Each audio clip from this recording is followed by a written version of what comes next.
ఒకటే నిర్ణయించుకున్నాం. కూటమి మేనిఫెస్టో కమిటీ, కూటమి మనకి పార్టీలు తెలుగుదేశం, జనసేన, బీజేపీ ఒకటే నిర్ణయించుకున్నాయి. ప్రతి కుటుంబానికి ఇందాక చెప్పాను విద్య, వైద్యం, ఉపాధికి 20 లక్షల ఉద్యోగాలు ముందుకు తీసుకెళ్తున్నాం. రాగానే మెగా డిఎస్సి నోటిఫికేషన్ ఇస్తాం. అలాగే పరిశ్రమలు ప్రోత్సహిస్తే, చాలా టూరిజం ప్రోత్సహిస్తే ఉద్యోగాలు పెరుగుతాయి. వాటన్నిటికంటే వైద్యం ఖరీదైపోయింది. ఈ రోజున వైద్యానికి మనం ఇవ్వాల్సింది ప్రతి కుటుంబానికి. మనకి లండన్లో ఉంది, ఇది యూకేలో ఉంది. హెల్త్ కేర్ చాలా బలంగా ఉంటుంది. ట్యాక్సులు కలెక్ట్ చేస్తారు, కానీ మనకి ఏ విధంగా అండగా ఉండవు ప్రభుత్వాలు. అందుకని ప్రతి కుటుంబానికి 25 లక్షల రూపాయల హెల్త్ ఇన్సూరెన్స్ మనకి కూటమి ప్రభుత్వం తీసుకొస్తుంది. భారతదేశంలోనే మొట్టమొదటిసారిగా ఒక రాష్ట్ర ప్రభుత్వం తీసుకొస్తుంది, ఒక కూటమి తీసుకొస్తుంది, మొదటిసారి.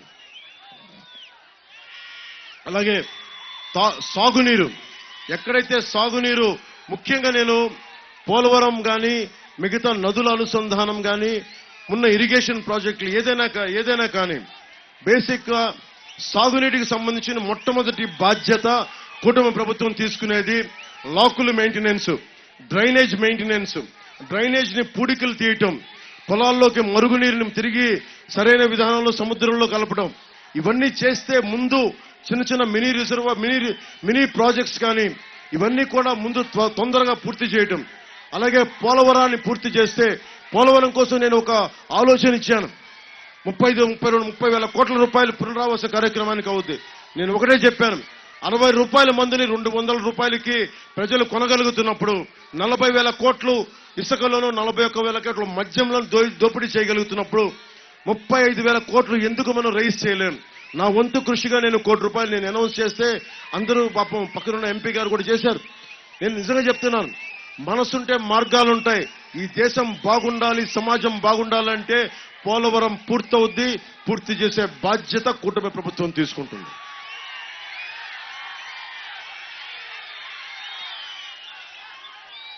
ఇందాక నేను చెప్పాను మీకు, నాగాయలంక గొల్లమోదులో DRDO 30 వేల కోట్లతోటి మిస్సైల్ లాంచింగ్ సెంటర్ పెట్టడానికి సన్నాహాలు చేసింది. ల్యాండ్ ఎక్విజిషన్ కూడా చేశారు. కానీ వైసీపీ ప్రభుత్వం వచ్చాక దీని గురించి అసలు ఊసెత్తలేదు.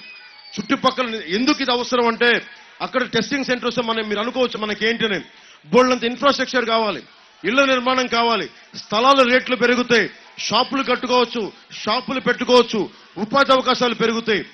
ఒక పరిశ్రమ వచ్చిందంటే, అక్కడ ఒక లాంచింగ్ సెంటర్ వచ్చిందంటే చాలా అవసరాలు కావాలి అక్కడ పనిచేసే వాళ్ళకి. దాని తగ్గట్టుగా ఇక్కడ ఉన్న ఇలాంటి షాపింగ్ కాంప్లెక్స్లు కానీ, రెంట్లకు కానీ బోల్డన్ని బిల్డింగ్లు అవసరం అవుతాయి. యువతకు ఉపాధి అవకాశాలు వస్తాయి. దానివల్ల అది ముందుకు తీసుకెళ్లేదు.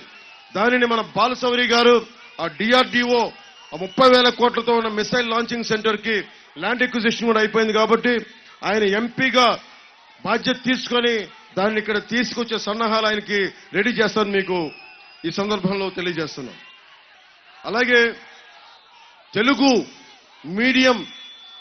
మీడియం ఉండాలని మేము కోరుకోలేం. అది ఒకటి అర్థం చేసుకోండి. జాషువా చదవాలన్నా గుర్రం జాషువా ఎవరు? లండన్లో పుట్టినవాడు కాదు, శ్వేత జాతీయుడు కాదు, అగ్రవర్ణమా కాదు, దళిత కులాలకు చెందినవాడు. ఈ రోజున గబ్బిలం కానీ, ఫిరదౌసి కానీ అవన్నీ రాసిన వాడు ఎవరు? గుర్రం జాషువా. దళిత కులాల్లో పుట్టిన మహానుభావుడు, తెలుగు భాషకు అంత గౌరవం ఇచ్చిన వాడు. దామోదరం సంజయ్ గారు ఎవరు? దళిత ముఖ్యమంత్రి. తెలుగుని అధికార భాషగా చేశాడంటే దళిత ముఖ్యమంత్రి దామోదరం సంజయ్ గారు.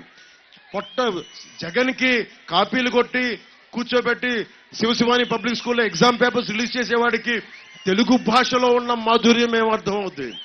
అరే లార్డ్ టెన్నిసన్ లో మాకు ఇంగ్లీష్ రాదా? ఇంగ్లీష్ వచ్చు. అరే నువ్వు హిందీ రాదా? హిందీ వచ్చు. రామ్ధారీది సింగ్ దినకర్ది పరశురామ్కి ప్రతీక్ష చదువు, అర్థమవుద్ది. అరే భాషలు కావాలి మనకి. మాతృభాష లేని కాడికి ఎలా నేర్చుకుంటాం? మాతృభాషను బట్టే మనం బేరీ చేసుకుంటాం వేరే భాష నేర్చుకోవడానికి. నువ్వు ఇలా రా అని చెప్పి అనాలి అంటే ఏ భాషలో అడుగుతాం? స్ట్రైట్ గా పుట్టగానే మనకి ఇంగ్లీష్ వచ్చేస్తా. మన ఇంగ్లీష్ ని తగ్గించట్లా, ఇంగ్లీష్ మీడియంని తగ్గించట్లా. మేము అడుగుతుంది ఏంటంటే మాతృభాషని మర్చిపోవద్దు.